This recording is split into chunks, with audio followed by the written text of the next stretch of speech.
Assalamualaikum warahmatullahi wabarakatuh.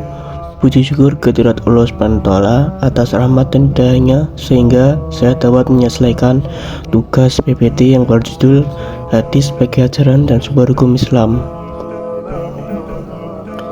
Islam memiliki dua sumber hukum utama, yaitu Al-Quran dan Al-Hadits.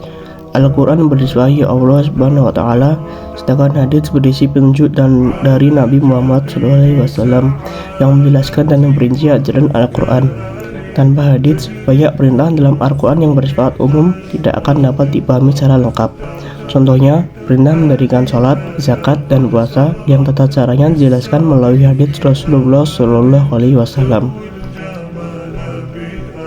Secara bahasa, hadis berasal dari al-hadits yang berarti baru atau perkataan.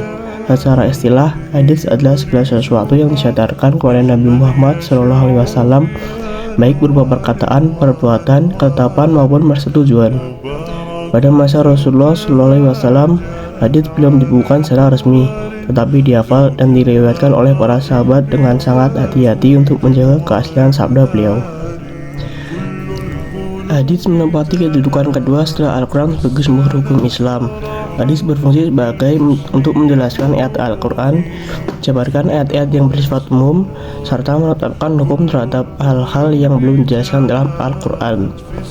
Dalilnya terdapat dalam Quran surat An-Nisa ayat 59 yang berbunyi, Ya ayyuhalladzina amanu uti'ullaha wa ati'ur rasula wa ulil umri minkum, yang artinya, wahai orang-orang yang beriman, taatilah Allah dan taatilah Rasul, serta ulil amri di antara kamu. Ayat ini menunjukkan bahwa ketaatan kepada Rasulullah SAW adalah bagian dari ketaatan kepada Allah Subhanahu wa Ta'ala.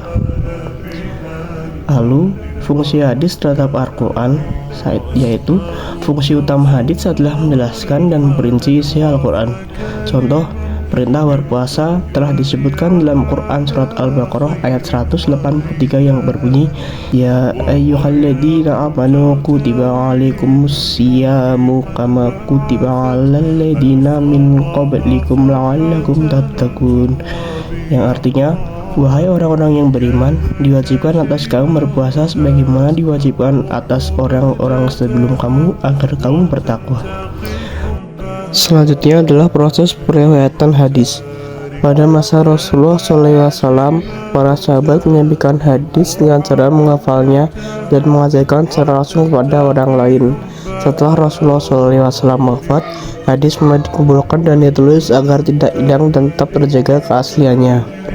Para sahabat dan ulama sangat berhati-hati dalam meriwayatkan hadis. Khalifah Abu Bakar dan Umar bin Khattab hanya menerima hadis dari perawi yang dapat dipercaya dan disertai saksi.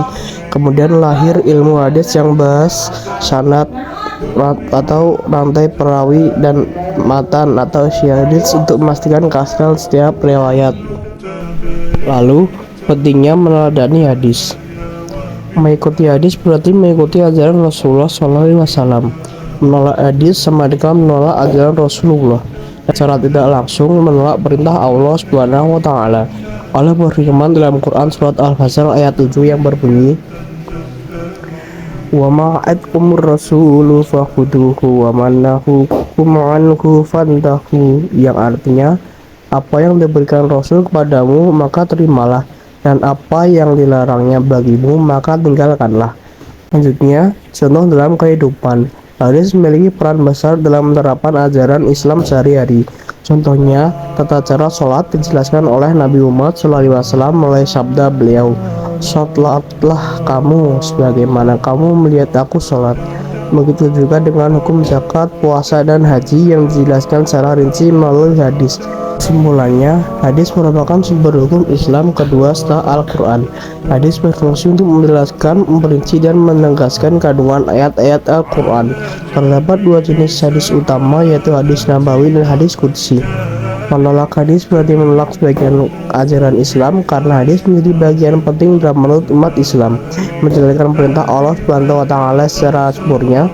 Melalui hadis, umat Islam dapat memahami cara beribadah, berakhlak, dan bermuamalah sesuai dengan tuntunan Rasulullah SAW.